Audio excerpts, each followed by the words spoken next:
Le film s'ouvre sur un aperçu de la vie de 4 amis riches qui ont commis des actes inqualifiables pour maintenir leur style de vie luxueux. L'histoire commence 17 ans plus tôt et se concentre sur 4 étudiants boursiers ambitieux, Eddie, Ozzy, Obi et Jit. Contrairement aux adolescents ordinaires, ils se réunissent en secret pour effectuer un pacte de sang, jurant de rester frères pour toujours. Leur rituel est brièvement interrompu par la petite amie de Jit, Ada. Le récit fait ensuite un bond de près de 2 décennies. Parmi les 4, seul Obi a connu un immense succès. Il est désormais milliardaire, mais depuis qu'il a acquis son immense fortune, il s'est éloigné et Taj a coupé tout contact avec le reste du groupe. Pendant ce temps, les 3 autres amis s'enfoncent dans la misère. Jit a épousé Ada et Taj a hérité de l'entreprise pharmaceutique de son père, mais il l'a menée à la ruine. Pour maintenir l'entreprise à flot, Jit contracte des prêts écrasants auprès de Body, un ancien tyran scolaire devenu banquier impitoyable. Pour compliquer les choses, Jit entretient secrètement une liaison avec sa chef de cabinet, Woodwhack. Eddie est un agent immobilier en difficulté qui tente désespérément de louer un immeuble délabré nommé Tango. Son seul réconfort est sa belle collègue, Kenny. Ozzy a plongé dans une vie de drogue dure et d'arnaque en ligne, travaillant pour un gangster nommé Rufus. Le style de vie imprudent d'Ozzy fait qu'il est toujours fauché, le laissant, lui et Eddie, à la merci de leur propriétaire furieuse et de son fils, Advantage. La pression atteint son sommet lorsque le trio assiste à la réunion de leur ancien lycée. Au fond d'eux-mêmes, ils sont terrifiés à l'idée d'affronter leurs anciens camarades. Sur place, Body saisit chaque occasion pour tourmenter Jit à propos de ses dettes impayées.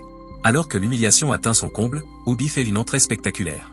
Il domine la salle en s'approchant de ses amis éloignés comme s'il ne les avait jamais abandonnés. Eddie exige des réponses pour ses années de silence, mais Obi présente habilement ses excuses, invoquant la pression intense de son style de vie. Lorsqu'on lui demande comment il a amassé une telle richesse, Obi invente un mensonge convaincant sur le développement d'une plateforme d'achat de terrain très rentable. Body tente de l'insulter, mais Obi ignore le tyran et invite ses anciens amis à une nuit de luxe.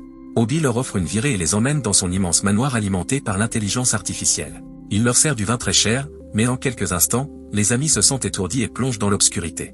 Ils se réveillent attachés à des chaises à l'intérieur d'un terrifiant sanctuaire éclairé en rouge. Eddie réussit à se libérer juste au moment où Obi entre aux côtés d'un prêtre traditionnel, le Babalawo. Obi révèle froidement que sa fortune provient de meurtres rituels. Pour accroître sa richesse, il a besoin de 3 sacrifices humains, et ses frères du lycée sont les victimes choisies. Refusant de mourir, Eddie se jette férocement sur Obi. Pendant la lutte chaotique, Ozzy poignarde mortellement Obi. Alors que Obi se vide de son sang, le Babalawo déclare calmement que le pacte de sang a été définitivement transféré aux 3 survivants avant de s'éloigner. Avant que les hommes ne puissent comprendre ce qui vient de se produire, des policiers envahissent le manoir. Les forces de l'ordre enquêtaient sur Obi pour une série de meurtres rituels. Faute de preuves concrètes reliant Eddie, Ozzy et Jit au culte, la police les relâche. Presque immédiatement, des changements miraculeux se manifestent dans leur vie. Ozzy réussit une arnaque de 20 millions de dollars. Eddie vend magiquement Tango, obtenant une prime qui change sa vie de 25 millions de Nera. Jit obtient une prolongation soudaine de son prêt de la part de Body. Les 3 amis connaissent une transformation spectaculaire. Eddie lance sa propre agence immobilière et commence à sortir avec Kenny. Jit redynamise son entreprise et répare son mariage fragilisé. La vie semble parfaite jusqu'à ce que le Babalawo revienne de manière inattendue, agissant comme un sinistre rappel que leur richesse nécessite un entretien spirituel obligatoire. Le Babalawo les avertit de graves conséquences s'ils continuent d'ignorer les exigences du rituel. Désespérés de conserver leur argent, ils se rendent au sanctuaire, où le prêtre les force à effectuer un rituel de purification humiliant en prenant un bain public dans un marché bondé à midi. Après le rituel, leurs chances se stabilisent, mais l'inspecteur Gazara obtient une vidéo de leur mise en scène et commence à les surveiller. Pendant ce temps, la dépendance extrême à la drogue d'Ozzy et son style de vie tape à accent grave l'œil attirent une attention indésirable, ce qui conduit à son arrestation pour fraude. Eddie et Jit réussissent à le faire libérer sous caution, mais leurs actions imprudentes les ramènent directement chez le Babalawo. Il leur lance un nouvel ultimatum terrifiant, pour apaiser les esprits obscurs et maintenir leur fortune, ils doivent désormais fournir un nouveau sacrifice humain. Eddie est dégoûté et refuse, mais Ozzy est prêt à tuer pour protéger sa richesse. Jit propose de voler un cadavre récent dans la morgue d'un hôpital fourni par son entreprise. Ils réussissent à voler un corps, mais sur le chemin du retour, ils tombent sur de violents criminels qui ouvrent le feu sur leur véhicule. Leur chauffeur, Advantage, est touché pendant le chaos. Pris de panique, ils se rendent au sanctuaire au lieu d'aller à l'hôpital. Le Babalawo rejette le cadavre mais porte un regard cupide sur Advantage mourant. Incapables de tuer le jeune homme eux-mêmes, les amis regardent avec horreur le Babalawo trancher la gorge d'Advantage et les oindre de son sang. Eddie est complètement traumatisé et coupe immédiatement tout lien avec Ozzy et Jit.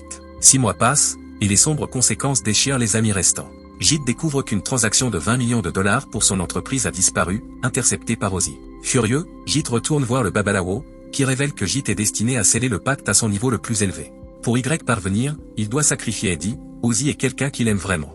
De manière choquante, la fan de Jit, Ada, sait secrètement tout, après les avoir suivis jusqu'au sanctuaire des mois plus tôt. Elle manipule Jit, révélant qu'elle est enceinte de jumeaux et le convainc de sacrifier sa maîtresse, Woodwhack, aux côtés de ses anciens frères. Devenu fou de cupidité, Jit accepte ce plan horrible. Il invite Eddie et Ozzy à une fausse soirée entre garçons, tandis que Ada tend un piège à Kenny. Les retrouvailles sont extrêmement tendues. Quand Ozzy s'éloigne, Jit le rend inconscient avec du chloroforme. Jit révèle à Eddie qu'il a pris Kenny en otage. Ignorant les supplications désespérées d'Eddie, Jit assassine brutalement Ozzy. Eddie est prêt à se sacrifier pour sauver sa femme enceinte, mais une violente lutte éclate. Kenny échappe miraculeusement au piège d'Ada et libère Eddie avec un couteau rituel. De retour au sanctuaire, le Babalawo ordonne à Jit de terminer le rituel en tuant la personne qu'il aime. Dans un tragique retournement de situation, Jit finit par tuer Ada à la place. Jit poursuit ensuite furieusement Eddie et Kenny, menant un affrontement viol où Eddie parvient finalement à le maîtriser et le poignarde à mort. Le Babalawo apparaît, affirmant que Eddie a toujours été le véritable élu, mais Eddie poignarde violemment le prêtre à son tour. Même si Eddie,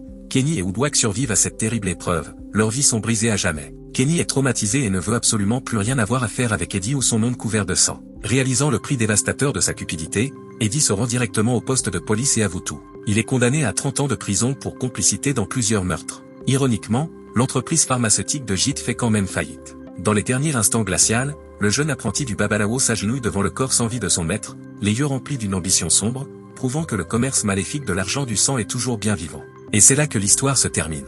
Si vous avez aimé ce court résumé, partagez vos avis dans les commentaires ci-dessous et n'oubliez pas de liker et de vous abonner. À la prochaine.